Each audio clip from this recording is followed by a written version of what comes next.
So about 9:49 this morning, we received a call from a woman who does live at the sorority about a female who was in the parking lot who was unconscious. When the officers arrived, they found a 21-year-old female Iowa State student who was deceased.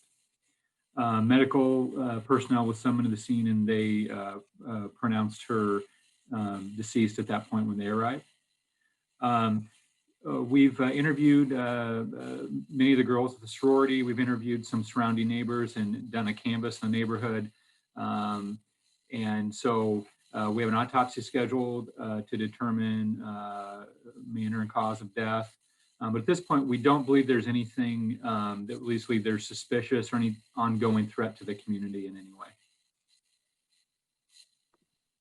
What kind of materials, if any, such as video surveillance or anything like that, are you guys going over right now? Yeah, there's some video that we're trying to get a hold of at this point, and from the location, some surrounding places as well. So we'll try to review that again. And the investigation is by far from over. We still have more follow-up to complete, but in the end, we certainly want to make sure that we can bring some closure for the victim's family in this case. Is the scene still active right now? What's going on there? No, we released the scene. At this point, the detectives will be doing the follow-up from this point forward. Any idea how many women were in that house at the time she was found? No, I don't think I wouldn't have a very good grasp on that. Classes start back up next week. So a lot of kids are filtering back in town right now. And you had said to me earlier, you guys believe she had been there for quite some time. Any idea the timeline? We do have a timeline from some of the interviews. We're able to talk with some of the individuals at the house. I'm not going to release that at this point, but we believe that she had been there for a number of hours, potentially in the parking lot. So we'll recreate that timeline again. We'll go back and do some other follow-up. We have some other people from earlier on in the night that we want to talk to as well. So we'll get that timeline together for the investigation and try to put all these pieces together to find resolution.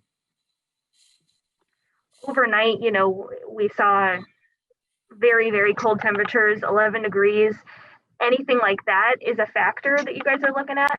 Well, yeah, it certainly could be. If you're outside for very long, those type of temperatures, it wouldn't take very long to get hypothermia, for example. So those are all things we're hoping in the follow-up investigation and the autopsy that we can bring some clarity for us.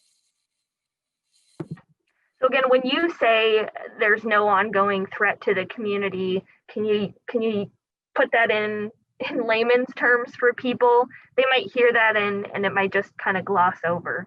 Yeah, so at this point, we have no reason to for us to believe there was an assault or anything like that. But again, we want to, certainly want to be careful with what information we're releasing, but we don't believe at this point that there's a threat to women in the community or anything along those lines. So again, you think it's an isolated event? For sure. Okay. Do you guys usually patrol that area? Like, what's the police presence over there? It's your jurisdiction, right? Right. Yeah, we do. There are a lot of patrols in that area. That's about probably 5 blocks from our bar district. So of course, on the weekends, we're in the bars pretty frequently doing bar checks. We're also patrolling the sororities and fraternity areas.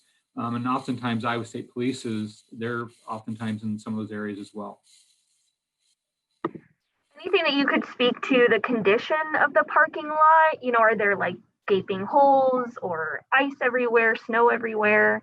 Yeah, there was some ice in the parking lot. And so again, we'll look at all those factors to determine if that was a contributing cause or not. But yeah, there were patchy spots of ice in the parking lot, but really nothing else out there that would, would cause a lot of concern from what we saw. Anything else to add? Any timeline for that autopsy? Yeah, I believe it's going to happen in the next couple of days. I don't have an exact timeline yet, but our detective will certainly follow up with the state medical examiner's office on that. Any timeline for releasing her name? Yeah, it probably wouldn't be any time before Monday. Anything else I missed? I guess what I would say is if anyone saw anything that they would deem suspicious, we want them to call us, of course. This area is probably, with students coming back, there's probably some foot traffic around that 300 block of Ash area last night. So we would ask anybody that maybe has surveillance cameras to look at those. Sometimes people may see something at the time, not think it's super important. And if they think it is, call us, we'll look at it and determine if it's relevant or not. And we'll go from there. Yeah, any tips that you guys have received in the last 12 hours? I don't know about tips because we've done a fair number of interviews when we were out on the scene. But I anticipate, especially as the press release goes out here, it may generate some other tips for us. And, we're not releasing the name at this point, but I'm sure there are kids in the area that know who this is by this point, and that'll probably filter down to others who may have been around her last night or with her at some point, and that would be information we would want to know. So yeah, we'll monitor that over the weekend.